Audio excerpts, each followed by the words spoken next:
அபிராமி அந்தாதி பாடல் 4.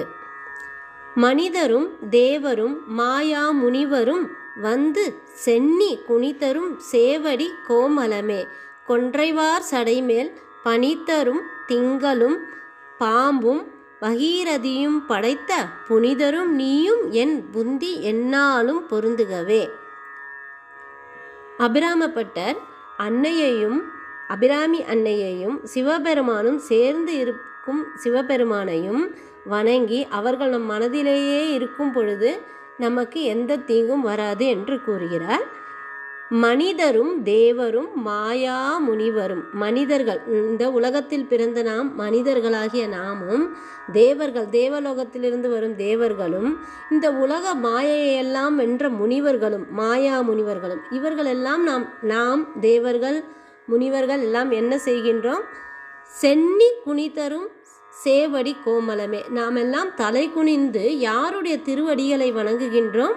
அந்த மென்மையான அபிராமி அன்னையின் திருவடிகளை வணங்குகின்றோம். அபிராமி அன்னையின் திருவடியை மட்டும் நாம் வணங்கவில்லை, அபிராமி அன்னையுடன் வீற்றிருக்கும் சிவபெருமான். எத்தகைய சிவபெருமான்?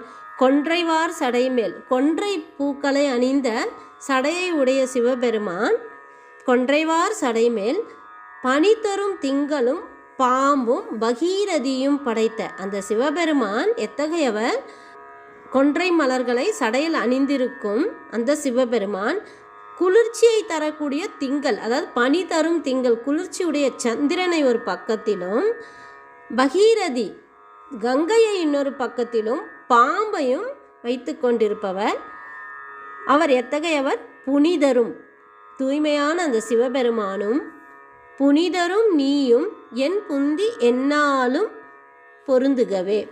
அந்த புனிதராகிய சிவபெருமானும் அபிராமி அன்னையும் எப்பொழுதும் நீங்காமல் என் மனதினுள்ளே இருக்க வேண்டும் என்று வேண்டுகிறார். மீண்டும் இந்த பாடலை பார்ப்போம். மனிதரும் தேவரும் மாயா முனிவரும் வந்து சென்னி குனிதரும் சேவடி கோமலமே கொன்றைவார் சடைமேல் பனிதரும் திங்களும் பாம்பும் பகீரதியும் படைத்த புனிதரும் நீயும் என் புத்தி எந்நாளும் பொருந்துகவே.